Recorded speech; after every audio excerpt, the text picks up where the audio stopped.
Okay. 1, 2, 3.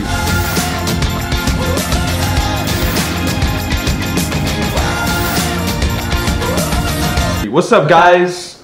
I'm Edward Ayala. I'm Christian Hannes. And welcome to another B&E review. And today we're going to be reviewing Sorry to Bother You. So let's just dive straight into it. Sorry to Bother You is a film that follows a young African-American. What's his name? Lakeith Stanfield, and he plays the character of Cassius Green. So he's living in his uncle's garage, which is his uncle is played by Terry Crews, and he's not making any money. He's broke as hell, and he gets a job at a telemarketing company called Regal View, and this is where he goes in, and this is his first job to make money in a long time. So he goes in, and then he gets advice from Danny Glover's character, and at first he's not making any sales. And when he talked to Danny Glover recommends that he should start using his white voice. So he starts talking like a white person, and from there his sales increase, and that's your movie, Sorry to Bother You. And without really going into spoilers, but that's really how they set up the movie. Yeah. So what do you think of the movie? I think it was great. I think it's a great, unique, abstract, bizarre film. It's, say the least. Yeah, it's just the first part of it is really it's a fun, interesting movie. It's like a satire, and I like how they're doing the editing. I love the music that goes to it. I think the director, Boots Riley, it's actually his directorial debut, Boots Riley, and he used to be a rapper. Yeah, before I think he still this is a movie. rapper. So He's from Oakland, California. That's where the movie takes place, I'm pretty sure, right? It's in California. It definitely takes place in California. But yeah, he does a great job. I mean, for his directorial debut, it's just very, very unique and bizarre, which I really loved. I love the editing. I love the music. Yeah. Just the way everything is paced together. The pacing can be a little uneven, and for me sometimes it felt like it dragged out in some certain spots. But overall, it is a film that you're just gonna be like really into the whole time. I think there's a lot of comedy in it, a lot of laughs. You'll have a lot of laughs. The comedy was really on point. So my thought. Movie is so different from anything you're gonna see this year, by far, maybe even ever. This is definitely not towards a general audience. Right. You wouldn't take your, you would. To me personally, I feel like you have to be somewhat into that kind of symbolism type movie. There's a lot of symbolism. There's a lot of artistic stuff. So that's what this movie is. So if you're not really into that, you're probably not going to enjoy it. And even me, an aspiring filmmaker coming out of it, it was so crazy and weird. Definitely probably one of the weirdest movies I've seen. And it's definitely, the trailers show literally a sliver of what the movie actually is, because it totally goes into a different direction completely. Yeah. And it gets pretty wild and crazy in all types of ways. It's just very, very different, but intriguing, to say the least. Yeah, it is intriguing. I think, like you said, some of the story does drag out. I think a little too much. I think they could definitely edit the movie down a little bit. Yeah, it definitely drags with some of the characters, and there's actually a lot of characters in this movie. Yeah, Tessa Thompson's in it, which was actually Tessa Thompson's in it, and I thought she did a great job. She's always great in all her films. And another one surprising one was Steven Yeun from The Walking Dead is in it. Yeah. He's a pretty big role, pretty good supporting role in it.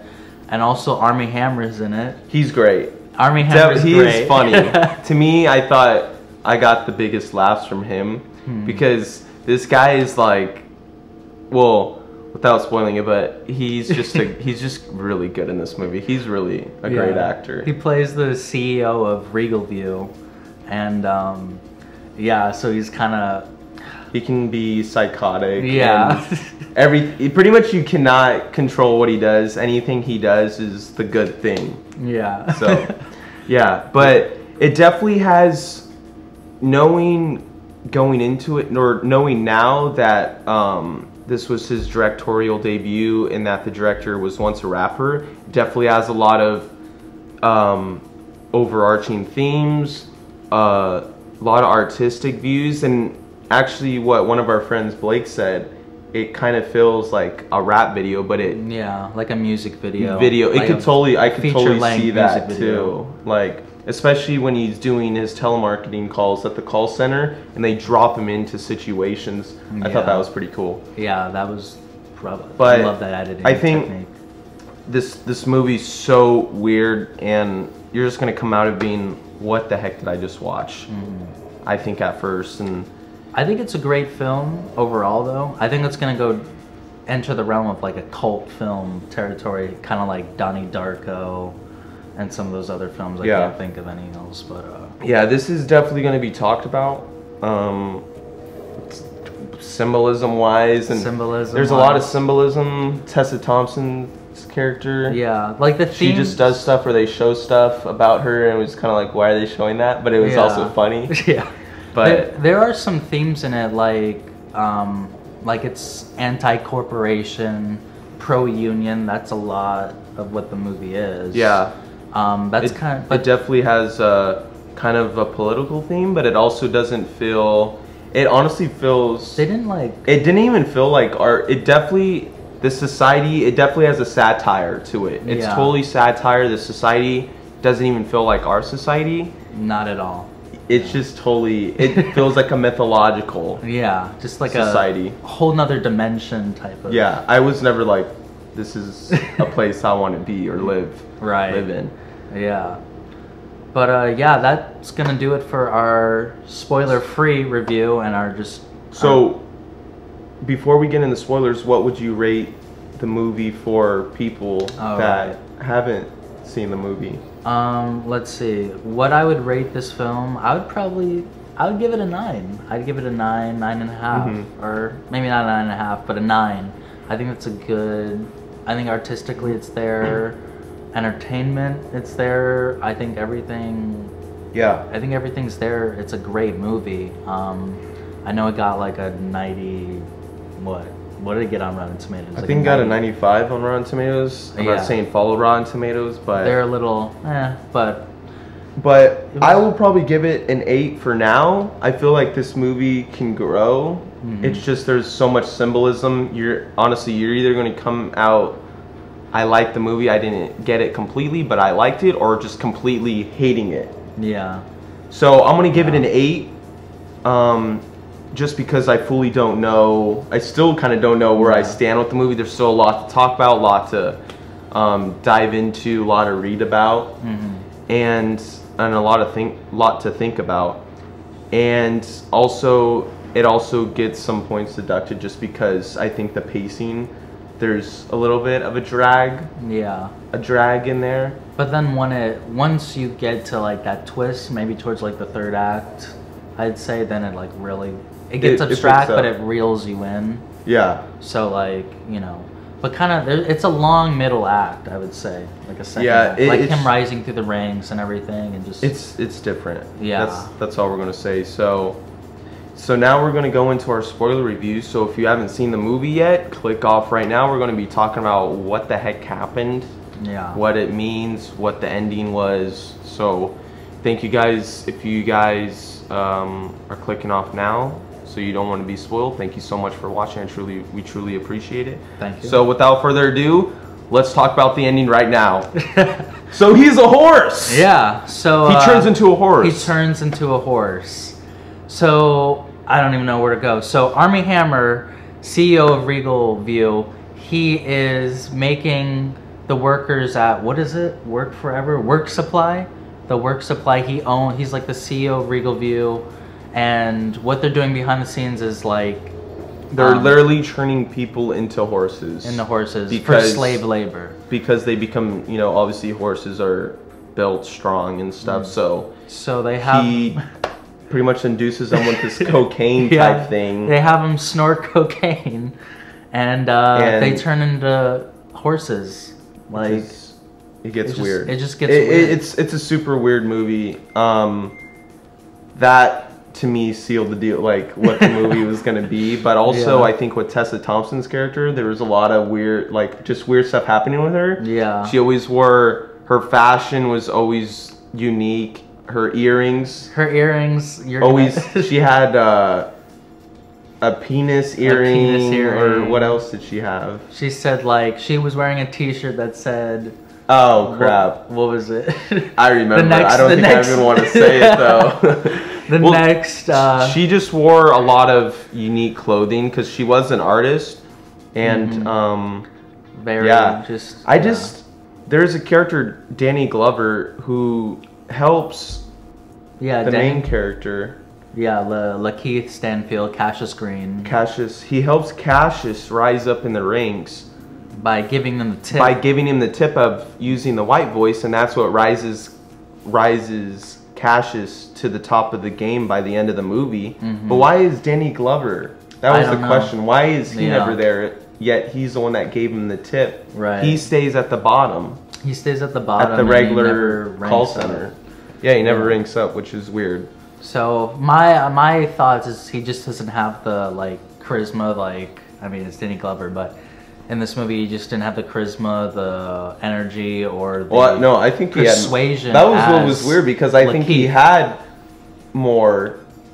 Really? Because throughout the movie, Cassius is just, you can totally tell he's unconfident in everything he does. He holds his shoulders like this. Yeah, he doesn't know what to do. His back is hunched. It's kind of weird because he really isn't confident until he starts talking in the white voice and starts making the money. Yeah. But he also, in the back of his head, always knows he's doing wrong as well. Yeah. Because he knows that these people are being slave labor. But it isn't until the middle of the movie where he goes to Armie Hammer's house, the bad guy, or the one that's doing all the slave labor, who Cassius works with, and finds out, opens the wrong door and finds out that people are turned into horses. Yeah. Which I think they look cool. What do you think of the horses? I thought the horses looked cool. It was all like... Horseman. Yeah, horseman, like practical effects. It looks practical. I thought it was all practical. You thought it was practical? Because at some points I was like, is that CG? I think towards the end when they were walking a little bit. Yeah, that was CG. But it looked cool. It was definitely... I would honestly just... I was like, whoa, that was... The horses were cool to look at. I wish we got to see more. Scary looking too, though. But they're cool. Now, I was talking to someone last night about the movie. Do you think there could be a sequel on this? Because I think I heard, or in the movie, my friend told me that he wears a pink shirt, and he's like, I'm only gonna make a sequel or something if I wear a pink shirt. And at the end or something, he wears a pink shirt. Seriously? Yeah. I didn't catch that. I don't really think. I think it's an ending we know what's gonna happen. They raid Armie Hammer's house. Yeah. And he's a horse now. Yeah. So Cassius obviously they're gonna take down the corporation, take him down and the corporation and stuff like that. Yeah, there's this whole a horse revolution going on. Yeah, there was just a lot of things that don't make sense because no one really cares even about the horses. Yeah. Even after they're exposed. Cassius explains he to goes the on TV. world what Armie Hammer is doing to the world, and no one cares. And so that was kind of weird. There's just a lot of weird stuff in the movie. Yeah, the humor's weird. It's just the characters are weird. You can't really relate to them. Yeah, personally, I honestly didn't really relate to any of the characters. I'm trying to think, like, all the characters. Maybe Cassius a little bit, but not even then. I wasn't, because he's just doing. He's not being true himself. He's going and just doing these immoral things in a way. Yeah, there wasn't anything. It just very low kind of low confidence. But all the characters are very selfish and greedy. Yeah, none of the characters they're all there's no twisted in their own form. Like Tessa Thompson, she doesn't seem like she has respect for herself, especially the ending. with her being, she's at an art gallery and people just start throwing stuff at her. I was like, what am I watching at this point? Like, and then Cash just comes in front of her and tries to save her and is like, get out, this is mine. Like, what are you doing? And it's just like, what? It was just all, some very unique forms of expression and artistry that's not in the norm, but yeah, I can see. I think the only person that I laughed was, not saying that I liked him, but I could have watched him like the whole movie's Army Hammer, because he was funny. There's a funny line. No pun intended. He's doing a line of cocaine, and it literally is the longest line you'll ever see in a movie. It starts from one frame of the side, and he goes all the way to this side, out of frame. And that was a really funny part. I laughed really hard at that part. Yeah. And then Terry Crews, he was in it for a little bit. Yeah. Not even, he was just more like a cameo. Yeah. But love Terry Crews though. Yeah. He was just kind of in it and plays quickly. But other than that, the movie. Do you have anything else to say, spoiler-wise? Political game? What? Spoiler. I think we kind of went over it. Just a movie that you just gotta go check out. And it just, it's gonna be weird. It's gonna be funny. It's gonna just show you things that you've never seen before, which I think is a good movie. But it's definitely gonna spark a lot. The general audience is. Man, I can totally see people totally walking out of this movie. I think a lot of older people are gonna walk out of it. I mean, I don't want to be like, I don't know, like no, it's just stereotyping, but it just. Well, no, definitely, because I don't know. I mean, I work at a theater, and most of the people we get are seniors, but this is definitely not like just the general audience. Like, people just want to come, have a good time, love story. No, this is totally outside of a regular. Outside of that realm, outside of their like. Well, just outside of anybody, like they're. It's just gonna make people think, and I don't think people are gonna like that. They just want something very straightforward, so it's gonna make people kind of like, what the heck was that? But it is a weird movie, even after that. So, So this has been our spoiler review, and if you've stuck around for it, thank you very much. We appreciate it. We appreciate it. And so I say last thing to end it, just. Go check out the movie. It's very intriguing, very weird. So I say go check it out if you're open to it. And go check out the movie. But also, we're going to be posting a lot of videos soon for Comic-Con. Oh yeah. There's going to be a lot of movie news that's coming out, so expect seeing a lot of videos. We're probably going to be shooting also reactions to trailers when they drop too. So stay tuned. We're really excited. We know Aquaman's coming to Comic-Con, and hopefully they release that to us and don't wait. Yeah. So stay tuned for that. Yeah, we're really excited. We got a lot of content coming out towards you guys, so just stay tuned. And we'll also be reviewing Skyscraper as well. Oh yeah, Skyscraper. We're going to be reviewing either hopefully today or either tomorrow or the day after that, so stay tuned for that. And we also want to see Leave No Trace. Leave No Trace is another big one. But we don't know when we're going to see that, but we'll definitely have a Skyscraper review out for you guys. Yeah. Dwayne The Rock Johnson. I think it's going to be fun. I think it'll be a fun movie. I don't think it's going to be as much to talk about as this movie, but it's going to be a fun time. So thank you guys for watching again, and we'll see you on the next one. Peace. Later, guys. B&E. B&E. Movie reviews.